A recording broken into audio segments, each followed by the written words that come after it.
Hello everyone, নতুন একটা video নিয়ে আবারও চলে এসেছি। তো আজকে একটা বিশেষ দিন, তো সেটারই ব্লগ ভিডিও তোমাদের সঙ্গে শেয়ার করব। তো দেখতে পাচ্ছ এ হচ্ছে আমার দাদা আর বোন, সবাই রেডি হয়ে নিয়েছি। দেখতেই পাচ্ছ সাজগোজ করে সবাই ঘোরাফেরা করছি। তো এখানে আমার দিদিকেও দেখতে পাচ্ছ শাড়ি পরেছে। তো কি কারণ সেটা তোমাদেরকে বলবো।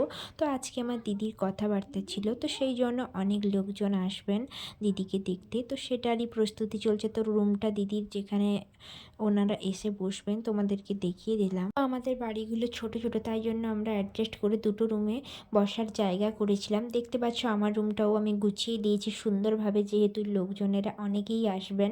তো দেখো সামনে একটু আলপনাও দিয়েছিলাম। তো এই দেখো, তো আমাদের এখানে হবে খাওয়া দাওয়া। তো এখানে অনেক টেবিল চেয়ার এনে রাখা হয়েছে, এখনও সাজানো হয়ে ওঠেনি।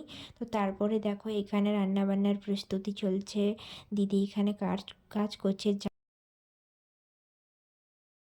তারপরে দেখো এখানে মশলা বাটা হচ্ছে। তো তারপরে এদিকটায় দেখো মা, জেঠিমা, বৌদি সবাই বসে গেছে। তারপর এখানে আনাজ কাটা চলছিল। তো তারপরে মাছ চলে এসেছিলো, তাই জন্য মাছটাও ধুয়ে নেওয়া হচ্ছিল ভালোভাবে জল দিয়ে। তো মাছটা চিংড়ি মাছ এসেছিলো, গলদা চিংড়ি, তার সঙ্গে কাতলা মাছ এসেছিলো। মাছের তরকারি হবে, অনেক ধরনের মাছের ওপরে রান্না হবে, তাই জন্য দুই ধরনের মাছ এসছে। তো দেখো এখন টেবিল চেয়ারগুলো আমরা রেডি করে নিয়েছি, ভালোভাবে সেট করে নিয়েছিলাম। তো তারপরে দেখো ওরা না আসবেন বলে আমরা ঠান্ডা জল দিয়ে কোয়াশ শরবত করছিলাম দেওয়ার জন্য।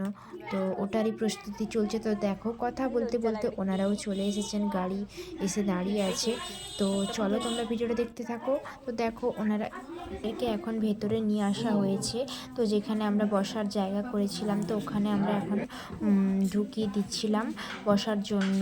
তো তারপরে চলো ভিডিওটা তোমরা দেখো পুরোটা। তো তারপরে আমার বোনেরা সবাই মিলে চলে গেছিলাম শরবত আর ঠান্ডা জল দেওয়ার জন্য। অনেকটা দূর থেকে ওনারা এসেছেন। তো ঠান্ডা জল শরবত দিয়ে আমরা শুরু করলাম। পরে মিষ্টি জল দেওয়া হবে, তো সেটারই এখানে আমরা তৈরি করছিলাম প্লেটগুলোকে। মা, জেঠিমা সবাই সাজিয়ে দিচ্ছিল। তো এরা এখানে রুমের ভিতরে আনন্দ মজা করছিল। তো দেখো এটাই হচ্ছে আমাদের জামাইবাবু, মানে আমাদের দিদির বর। তো এখানে সবাই ঘর দেখছিল, কারণ পাকার বাড়ি হবে এখানে। তো সেই জন্য ওনারা দেখছিলেন ঘুরে ঘুরে বাড়িগুলোকে। তো এখানে আমার বোন এসে ওনাদের সঙ্গে কথা বলছিল, অনেক ইয়ার্কি ঠাট্টা করছিল। তো চলো ভিডিওটা দেখো। তারপরে জামাইবাবু সবাইকে প্রণাম করছিল। তো এখানে আমাদের দেওয়ার জন্য জলখাবারের প্লেট তৈরি করা হচ্ছিল। তো এখানে সবাইকে জলখাবার আমরা দিয়ে দিয়েছি, ওনারা খাচ্ছেন এখন। তো চলো ভিডিওটা দেখতে থাকো। দেখো এখানে আমার দিদি রেডি হয়ে বসে আছে, কখন যাবে। তো সেই জন্য দিদি হেসে যাচ্ছে বারবার। তো দেখো বোনেরা এখন গিয়ে দিদিকে নিয়ে গেল। তো ওখানে ওনারা বসে আছেন, তো প্রণাম করছিল দিদি এখন। তো দিদিকে এখন ওনারা বললেন আমাদের কাছে এসে বসো। তো ওনারা অনেক দূর থেকে এসেছেন। কে প্রণাম করতে করতে দিদির জামাইবাবুকেও প্রণাম করে নিল, যেহেতু সামনে বসেই ছিল।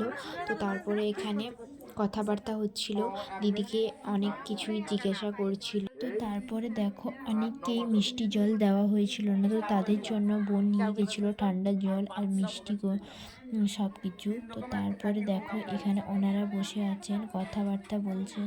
তো তারপরে চলে গেছিলাম, আমাদের বাড়ির সামনে একটা মন্দির রয়েছে, তো ওটা দেখানোর জন্য ওনারা বলছিলেন যাবে। তো আমরা নিয়ে গেছিলাম, তারপর সবাই মিলে বেরিয়ে পড়েছিলাম মন্দির দেখতে। তো এসে আমরা বসে গেছিলাম দুপুরবেলা। খাবারের মেনুতে রয়েছে পোলাও, আলু ভাজা, স্যালাড আর বেগুনি, আর সাদা ভাত রয়েছে, চচ্চড়ি, চিংড়ি মাছের মালাইকারি রয়েছে, আর তার সঙ্গে রয়েছে মাছের ঝাল আর মাছের ঝোলও রয়েছে, আর দই রয়েছে, মিষ্টি রয়েছে, পাঁপড় রয়েছে, আর ডাল রয়েছে, অনেক কিছুই রয়েছে, চাটনি, অনেক কিছুই আইটেম হয়েছিল, পাঁপড় সব রকমের। তো সবার শেষে আমার মা খাওয়া দাওয়ার পর মা, জেঠিমারা বসে গেছিলো। তো তারপরে এখানে খাওয়া দাওয়ার পরে সব জিনিসপত্র গোছানো হচ্ছিল, কারণ সব এলোমেলো হয়ে পড়েছিল। তো তারপরে এনারাও বাড়ি যাওয়ার জন্য রেডি হচ্ছিল। ভিডিওটা ভালো লেগে থাকলে একটা লাইক, শেয়ার, কমেন্ট করে দিও। নতুন নতুন ভিডিও আরও আসবে। তো চলো টাটা।